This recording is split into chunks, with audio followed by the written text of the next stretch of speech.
நம்ம 2025 ஐபிஎல்ல இப்ப கரண்ட் டாப் 10 டீம்ஸ் எதுன்னு தெரியுமா? வாங்க பார்க்கலாம். SRH சன்ரைசர்ஸ் ஹைதராபாத் 5 மேட்ச்ல விளையாடி 1 மேட்ச்ல வின் பண்ணி 4 மேட்ச்ல தோத்து 10வது இடத்துல இருக்கு. CSK Chennai super Kings 5 match விளையாடி 1 மேட்ச்ல வின் பண்ணி 4 மேட்ச்ல தோத்து 9வது இடத்துல இருக்கு. மும்பை இந்தியன்ஸ் 5 மேட்ச்ல விளையாடி 1 மேட்ச்ல வின் பண்ணி 4 மேட்ச்ல தோத்து 8வது இடத்துல இருக்கு.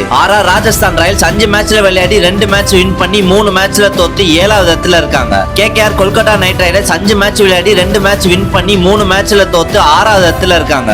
LSG லக்னோ சூப்பர் ஜியன்ஸ் 5 மேட்ச் விளையாடி 3 மேட்ச்ல வின் பண்ணி 2 மேட்ச்ல தோத்து 5வது இடத்துல இருக்காங்க. PBKS பஞ்சாப் கிங்ஸ் 4 மேட்ச் விளையாடி 3 மேட்ச்ல வின் பண்ணி 1 மேட்ச்ல தோத்து 4வது இடத்துல இருக்காங்க. RCB royal challengers Bangalore 4 match விளையாடி 3 மேட்ச்ல வின் பண்ணி 1 மேட்ச்ல தோத்து 3வது இடத்துல இருக்காங்க. டெல்லி கேபிட்டல்ஸ் 3 மேட்ச் விளையாடி 3 மேட்சுமே வின் பண்ணி 2வது இடத்துல இருக்கு. டாப் 1ல GT குஜராத் டைட்டன்ஸ் 5 மேட்ச்ல விளையாடி 4 மேட்ச்ல வின் பண்ணி 1 மேட்ச்ல தோத்து முதல் இடத்துல இருக்காங்க. இதுல வர எந்த டீம் இந்த IPL வின் பண்ணுவாங்கன்றத கமெண்ட் பாக்ஸ்ல கமெண்ட் பண்ணிட்டு இந்த மாதிரி இன்ஃபர்மேஷனுக்கு நம்ம பேஜை ஃபாலோ பண்ணிக்கோங்க.